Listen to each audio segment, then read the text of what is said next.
something big, better than before. And if it takes 1,000 lives, then it's worth fighting for. የኔ ቤተ እምነት የሐዋርያዊት ቤተክርስቲያን ይባላል። በኢትዮጵያ ሲሆን የኢትዮጵያ ሐዋርያዊት ቤተክርስቲያን ይባላል። በዓለም አቀፍ ሲሆን ደግሞ ዓለም አቀፍ ሐዋርያዊት ቤተክርስቲያን ይሆናል ማለት ነው። የሐዋርያት ቤተ እምነት ከሌላው ቤተ እምነት ለምሳሌ የእናንተ ዶክትሪን አላችሁ። ሁሉም እምነት ዶክትሪን አለው። ባለሳሳት ከኢቫንጀሊስቶች ይለያል እና ሰው አሁን ብዙ አቅም በቁጥር ጥናት አላደረግኩም፣ ግን በተለይ ኢትዮጵያውያን ከ80 እስከ 90 በመቶ የሚሆነው በሁለቱ መካከል ልዩነቱን በአግባቡ የሚያውቅ አይመስለኝም።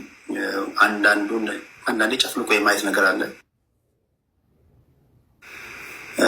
የተወሰኑት ደግሞ ልዩነቱን በአግባቡ የሚያውቋሉ እና እስኪ ምንድን ነው ከሌሎች ቤተ እምነቶች የሚለያችሁ? የእናንተ ዶክትሪን ምንድን ነው?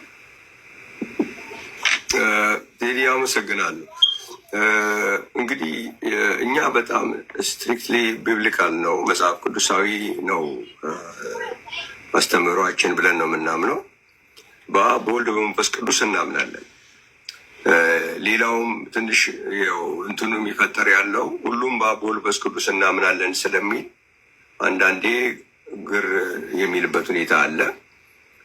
የእኛን አስተምህሮ የማያውቁ ሰዎች ደግሞ ልዩነቱ እኛ በአብ በወልድ በመንፈስ ቅዱስ እናምናለን፣ እነሱ በአብ በወልድ በመንፈስ ቅዱስ አያምኑም የሚል አይነት ነገር እንትን ለማድረግ ይሞክራሉ። ግን እንደሱ አይደለም። እኛም በአብ በወልድ በመንፈስ ቅዱስ እናምናለን። መጽሐፍ ቅዱስ ይዞ በአብ በወልድ በመንፈስ ቅዱስ አለማመን አይቻልም። በአብ በወልድ በመንፈስ ቅዱስ አንድ አምላክ ብለን እናምናለን።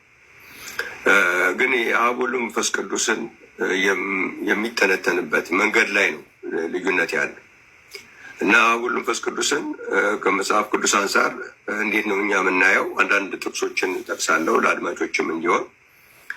አብ ሲል መጽሐፍ ቅዱሳችን ምንጭ ነው፣ የወልድም የመንፈስ ቅዱስም ምንጭ ነው። ለምሳሌ በዮሐንስ ወንጌል 16:28 ላይ እኔ ከአብ ወጥቼ ወደ ዓለም መጥቻለሁ ይላል። ከአብ ወጥቼ ይላል። ስለ መንፈስ ቅዱስ ደግሞ ሲናገር እኔ ከአብ ዘንድ እምልክላችሁ እሱም ከአብ የሚወጣ የእውነት መንፈስ ይላል።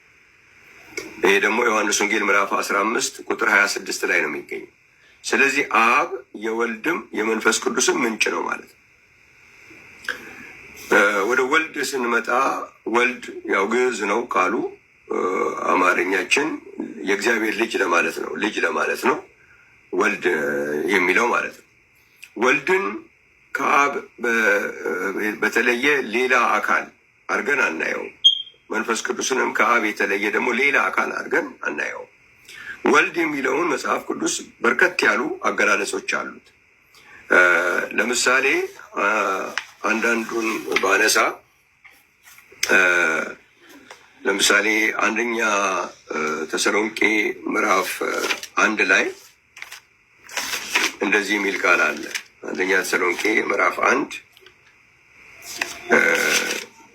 ቁጥር 9 እና 10 አንድ ላይ ነው ያሉት። እነርሱም በራሳቸው ወደ እናንተ መግባታችን እንዴት እንደነበረ ስለ እኛ ይናገራሉና ለሕያውና ለእውነተኛ አምላክም ታገለግሉ ዘንድ ከሙታንም ያስነሳውን ልጁን እርሱንም ኢየሱስን ከሚመጣው ቁጣ የሚያድነንን ከሰማይ ተጠብቁ ዘንድ ከጣዖቶች ወደ እግዚአብሔር እንዴት ዘወር እንዳላችሁ ይናገራሉ ይላል። እውነተኛ አምላክ አለ ይልና ከሙታንም ያስነሳውን ልጁን። ስለዚህ እኛ ልጁን ወይም ወልድ ብለን የምንለው ከሙታን የተነሳውን አካል ነው። ይሄ ከሙታን የተነሳው አካል በዮሐንስ ወንጌል ምዕራፍ 2 ቁጥር 19 ላይ ይህንን ቤተ መቅደስ አፍርሱት በሶስተኛውም ቀን አነሳዋለሁ ይልና በዚህ በዮሐንስ ወንጌል ላይ ደግሞ ምንድን ነው የሚለው? እነሱ በዛ ዘመን ይሰሙ የነበሩ ሰዎች 46 ዓመት ጀምሮ ሲሰራ ስለነበረው ቤተ መቅደስ የሚናገር መስሏቸው ነበር ይልና እርሱ ግን ስለ ሰውነቱ ቤተ መቅደስ ይል ነበር ይል። ስለዚህ ዮሐንስ ወንጌል ደግሞ የሰውነቱ ቤተ መቅደስ ብሎ ያመጣዋል። ይህንን ከሞት የተነሳውን አንደኛ ተሰሎንቄ ላይ ሐዋርያው ጳውሎስ ልጁ ነው ከሙታን የተነሳው የሚለውን ዮሐንስ ወንጌል ላይ ደግሞ የሰውነቱ ቤተ መቅደስ ብሎ ደግሞ ያመጣዋል። እነዚህ ነገሮች በጣም በጥንቃቄ የተቀመጡት ለምንድን ነው? ሌላ አካል እንዳናረገው የሰውነቱ ቤተ መቅደስ ብሎ ያመጣዋል። በኢሳይያስ 53 ላይ ደግሞ የእግዚአብሔር ክንድ ለማን ተገልጧል ብሎ ወልድን የእግዚአብሔር ክንድ ብሎ ያመጣዋል። ክንድ እንግዲህ የሁለንተና ክፍል ነው እንጂ ክንድ የሚባል ሌላ አካል ሊኖር አይችልም። እዚህ ለወልድ የሚሰጡት መጽሐፍ ቅዱስ ላይ የሚሰጡትን አገላለጮች ስናያቸው ሌላ አካል ሳይሆን የአንዱ አምላክ ክፍል ነው፣ ሌላ አካል አይደለም። ወይም አካል ነው ብለን ልናስቀምጠው እንችላለን። ለምሳሌ የእግዚአብሔር ጥበብና የእግዚአብሔር ኃይልና የእግዚአብሔር ጥበብ ክርስቶስ ነው ይላል። የእግዚአብሔር ኃይል፣ የእግዚአብሔር ጥበብ። አሁን ይህንን ለብቻው ሌላ አካል መስጠት፣ እግዚአብሔር ጥበቡ ሌላ አካል፣ ኃይሉ ደግሞ ሌላ አካል መስጠት ተገቢ አይደለም። ስለዚህ የሚሰጡት ወልድን ሪፈር እንዲያደርጉ የሚሰጡት መጽሐፍ ቅዱሳዊ ሀሳቦች በሙሉ የአንዱ አምላክ አካል እንጂ ሌላ አካል፣ ሌላ ሁለተኛ አካል ወይም ሶስተኛ አካል ተደርጎ እንዲቀመጥ አያደርግም ማለት ነው። ሌላም ብናነሳ በሐዋርያት ሥራ ምዕራፍ 17 ላይ ቅድም ልጁ ነው ከሙታን የተነሳው ብለናል። በዮሐንስ ወንጌል ላይ ደግሞ የሰውነቱ ቤተ መቅደስ ብለነዋል።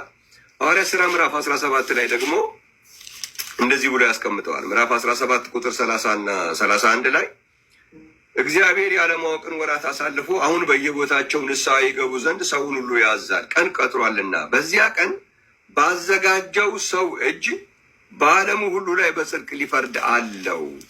ስለዚህም እርሱን ከሙታን በማስነሳቱ ሁሉን አረጋግጧል ይላል። እዚህ ጋር ደግሞ ያዘጋጀው ሰው ብሎ ያመጣው ልጁን አስነሳ ይላል።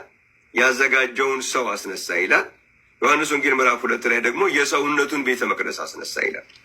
ስለዚህ የእግዚአብሔር ልጅ ስንል ዝም ብሎ እኛ አንዳንድ ሚስ ሪፕሬዘንት እንደምንደረግ የሆነ ስጋ ብቻ ምናምን ሳይሆን የሰውነቱ ቤተ መቅደስ የሰው እግዚአብሔር ያዘጋጀው ሰውነት ደግሞ የእግዚአብሔር በግ ምን ይላል? በሌላ ሲናገር የዓለምን ሁሉ ኃጢአት የሚያስወግድ የእግዚአብሔር በግ፣ የእግዚአብሔር ክንድ፣ እንደዚህ ሁሉ በሚሉ ቃላቶች ነው የሚገልጸው እና እንደዛ እናያለን። ስለ መንፈስ ቅዱስ ስንመጣ ደግሞ አሁንም መንፈስ ቅዱስም ሌላ አካል እንዳይሆንበት በጣም ጥንቃቄ አድርጓል። መንፈስ ቅዱስን ምን ብሎ ያስቀምጣል? ለምሳሌ በሉቃስ ወንጌል ምዕራፍ 11 ቁጥር 20 ላይ ኢየሱስ ክርስቶስ አጋንንት እንዴት እንደሚያወጣ በተናገረበት ክፍል ላይ በጣም ጥሩ የሆነ አገላለጽ አለው። እንዲህ ይላል፣ እኔስ በብዔልዜቡል አጋንንትን የማወጣ ከሆኑ ልጆቻችሁ በማን ያወጧቸዋል? ስለዚህ እነሱ ፈራጆች ይሆንባቸዋል ይልና እኔ ግን በእግዚአብሔር ጣት አጋንንትን የማወጣ ከሆኑ እንግዲህ የእግዚአብሔር መንግስት ወደ እናንተ ደርሳለች ይላል።